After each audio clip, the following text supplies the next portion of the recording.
It was 7:15 a.m. in Nashville when I opened the email that shattered my world. My 1-year-old daughter, Emma, was babbling happily in her high chair, completely unaware that her father had just blown up our lives with a single message. The subject line read simply, "Moving on." I almost spilled my coffee when I opened the attachment and saw the photo. Donald, my husband of 5 years, wrapped around a young blonde woman who couldn't have been older than 23. They were standing in front of our lake house, our vacation home that we'd bought just last year, the same home where we'd spent countless weekends planning our future together. "The house is mine now," the email declared. "I've already moved in with Amber. My lawyer will be sending over the divorce papers. Don't bother fighting it. The deed is in my name." I felt my hands trembling as I set down my coffee mug, but not from fear. No, this was pure rage building inside me. Donald really thought he could just email me divorce papers and steal our vacation home? The home I'd paid for with profits from my business? He had no idea what was coming. I looked at our daughter, still innocent and happy, playing with her breakfast. Then I glanced at the framed photo on our kitchen wall, Donald and me on our wedding day, both smiling like we had the world figured out. 5 years of marriage, and this was how he chose to end it? With a smug email and a photo of himself with a woman nearly half my age? I took a deep breath and picked up my phone. My finger hovered over Donald's contact information for a moment before I clicked block. Then I opened my email and typed 2 simple sentences in reply. "Are you sure about that? Better check the paperwork carefully." I hit send, blocked his email, and turned back to my daughter with a smile. Donald had always underestimated me. He saw me as the accommodating wife who'd supported his career while building my own business on the side. He probably thought I'd break down crying, maybe beg him to reconsider. But he'd forgotten one crucial detail about me. I didn't build a successful company by being naive about protecting my assets. Looking back, I should have seen this coming. The signs were there, little red flags I'd dismissed because I was too busy juggling my growing business and our new baby. Donald had been making frequent business trips to the lake house over the past 3 months, claiming he needed peace and quiet to work on some big corporate merger. I'd built my company from scratch while supporting his career moves. When we met 6 years ago, I was already running a successful online retail business, but Donald acted like it was just a cute hobby. He loved telling people how he'd helped me turn it into something real. The truth? My business had tripled in value since we married, all through my own hard work and strategic planning. The lake house had been my idea, a perfect getaway for our family, close enough to Nashville for weekend trips, but far enough to feel like a real escape.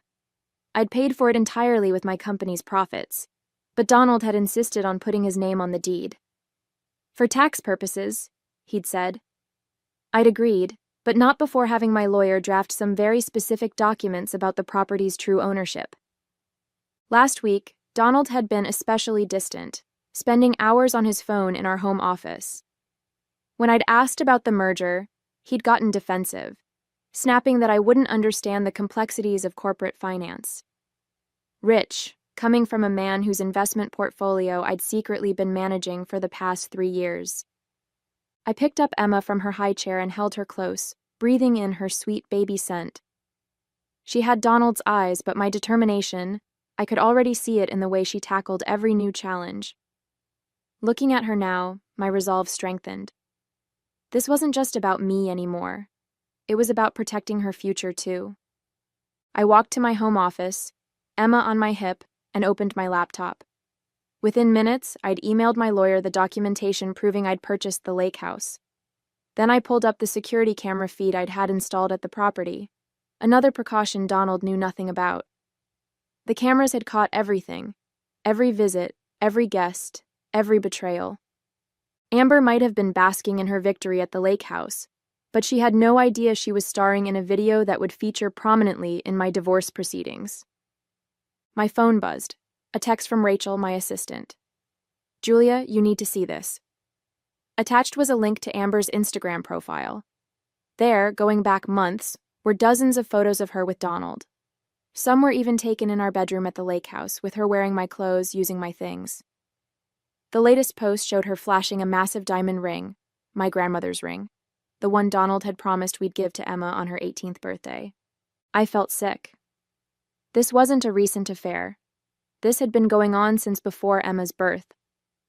In one photo from 8 months ago, Amber was proudly holding up a key to the lake house, caption reading, "Home sweet home with my love heart eyes, new chapter moving in together." While I was up all night with our newborn, Donald had been playing house with a woman barely out of college. The dates on the photos matched perfectly with his business trips. Every time he'd said he was working late, every weekend he'd claimed he needed to check on the lake house. It had all been lies. My hands shaking, I opened my banking app. That's when the second blow hit. The joint account where I deposited money for Emma's college fund was empty. Every penny, nearly $100,000, gone. Transferred out yesterday to an account I didn't recognize. The rage I'd felt earlier transformed into something cold and calculating. I called my bank immediately, then my lawyer. Within an hour, I had confirmation. Donald had been systematically moving money around for months, preparing for this moment. He'd even tried to access my business accounts but failed. Those, at least, were protected by ironclad contracts and separate banking arrangements. Rachel called while I was on the phone with the lawyers. "Julia, there's more." She sent me a series of screenshots from Amber's private Facebook page. The girl had been bragging to her friends about landing a rich older man, and how they'd planned to take his boring wife for everything she was worth. There were even messages joking about how oblivious I was, too busy with my little online shop to notice what was happening. Little did they know, that little online shop had made me a millionaire 3 times over. I'd kept that information private, letting Donald believe my business was merely successful, not wildly profitable. His ego had never allowed him to really look at my company's books, to understand exactly what I'd built. I looked at Emma, now napping peacefully in her playpen. "Don't worry, baby girl," I whispered. "Mommy's about to teach Daddy a lesson about underestimating women in business." I spent the next few hours in a flurry of activity. My lawyer, Sarah, arrived at my house just before noon. As we sat in my home office reviewing documents, Emma napped upstairs with Rachel keeping watch. I'd hired extra security for the house. Something told me Donald wouldn't take my email response well. "He's not as clever as he thinks," Sarah said, examining the lake house documentation. "The deed may be in his name, but we have ironclad proof that your business funds purchased the property. The transfer records, the contracts, even the emails where he admits it was your money. It's all here." I nodded, pulling up the security camera feeds on my laptop. "There's more. Look at this." The footage showed Donald and Amber entering the lake house at various times over the past months. But what really interested Sarah was the footage from 2 days ago. It showed Donald carrying box after box of items from the house, including several pieces of art I'd purchased with my company profits. "That's attempted theft of business assets," Sarah said, making notes. "The art collection was purchased through your company for tax purposes. We have the documentation." Just then, my phone lit up with a call from an unknown number. I put it on speaker. "You think you're so smart, don't you?" Donald's voice was sharp, angry. "Check your business email, Julia. My lawyers have been busy too." I pulled up my email and felt my stomach drop. Donald's lawyers had filed an emergency petition claiming my business had been built using his expertise and connections. They were demanding a full audit and temporary control of my company's accounts during the divorce proceedings. "You'd really try to take my company?" I kept my voice steady despite my racing heart. "The company I built before I even met you?" "You built?" He laughed coldly. "Who do you think gave you all these corporate contacts? Who introduced you to the right people? Face it, Julia, you'd be nothing without me. Amber understands that. She knows how to be grateful." I muted the phone and turned to Sarah, who was already typing furiously on her laptop. She held up a finger. "Wait." "Donald," I unmuted the phone, buying time. "Think carefully about what you're doing." "Oh, I have. My lawyers will be in touch about Emma, too. You're too busy with your precious business to be a proper mother. Amber's great with kids. She used to be a nanny." The threat to take Emma made my blood run cold, but before I could respond, Sarah slid her laptop over to me. On the screen was an email from 3 years ago, one Donald had sent to a friend, complaining about my success. She won't listen to my business advice at all, says she doesn't need my help. And she's right, her company's worth more than my annual salary now. It's embarrassing. I smiled into the phone. Donald, I just sent something to your lawyer. You might want to check with him before making any more threats about my company. What are you talking about? Let's just say your email archives aren't as private as you thought. Call off your lawyers, or the next email I send will be to your boss. I wonder how he'd feel about all those corporate contacts you claim to have given me? The line went silent. Then, click. Sarah was still combing through Donald's emails when Rachel burst into the office, her face pale. Julia, you need to see this right now. She thrust her tablet in front of me. On the screen was a draft press release from Donald's company announcing his promotion to Chief Financial Officer, effective next month. Suddenly, everything clicked into place. The timing of his affair with Amber, the calculated moves with our accounts, the aggressive legal strategy. It wasn't just about leaving me. He was cleaning house before his big promotion, trying to secure assets and minimize what he'd lose in the divorce. There's more. Rachel swiped to another document. Amber isn't just some random girlfriend, she's the CEO's niece. I felt like I'd been punched in the gut. Donald hadn't fallen in love with a younger woman. He'd orchestrated a relationship with the CEO's niece to secure his promotion. The lake house, the stolen money, even the threats about Emma. It was all part of his plan to start his new life as CFO with his perfect, well-connected young wife. Sarah looked up from her laptop. Julia, I found something else. The company merger Donald's been working on? It involves one of your biggest business competitors. If he becomes CFO, he'll have access to information that could seriously damage your company. My hands curled into fists. Donald wasn't just trying to hurt me personally. He was positioning himself to destroy everything I'd built. I thought about all those nights he'd spent in his home office, claiming to be working on merger documents. Had he been going through my business files instead? Check my home network activity, I told Rachel.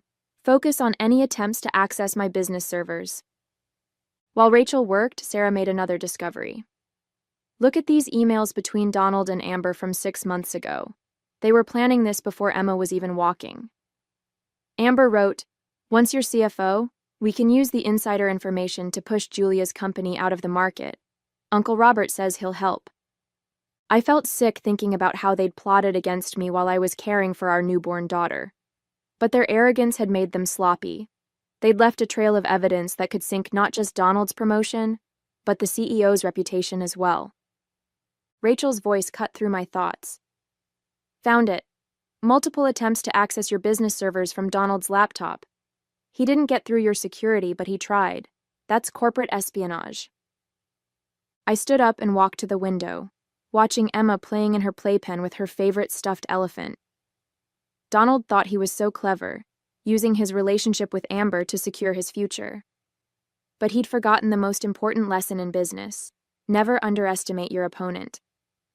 Sarah, I turned back to my lawyer. Draft an email to the company's board of directors. Include evidence of Donald's attempted corporate espionage and the CEO's involvement in using insider information to target a competitor. Add the security footage of Donald stealing company assets from the lake house. What about Amber? Rachel asked. I smiled grimly. Oh, I think the board will be very interested in how their CEO used a family member to help orchestrate corporate espionage. Don't you? Just as we were preparing to send the email to the board, my phone buzzed with an alert from the lake house security system. Donald was back, and he wasn't alone. Not only was Amber with him, but so was her Uncle Robert, the CEO. They were carrying boxes into the house, more of my belongings, no doubt. Wait, I told Sarah, watching the live feed. Let's see what they're doing first. Through the security cameras, we could see them in the living room. The audio was crystal clear, another feature Donald knew nothing about. They were celebrating, champagne glasses in hand. To the future CFO, Robert raised his glass to Donald, and to my beautiful niece who helped make it all happen. Julia has no idea what's coming, Donald laughed. Tomorrow morning, the board announces my promotion, and by afternoon, our legal team will have control of her company's accounts for audit purposes. Within a month, her business will be worthless. And the best part? Amber chimed in. She thinks the lake house is her biggest problem. Wait until she finds out about the offshore accounts. I froze. Rachel, what offshore accounts? Rachel's fingers flew across her keyboard. Within minutes, her face darkened.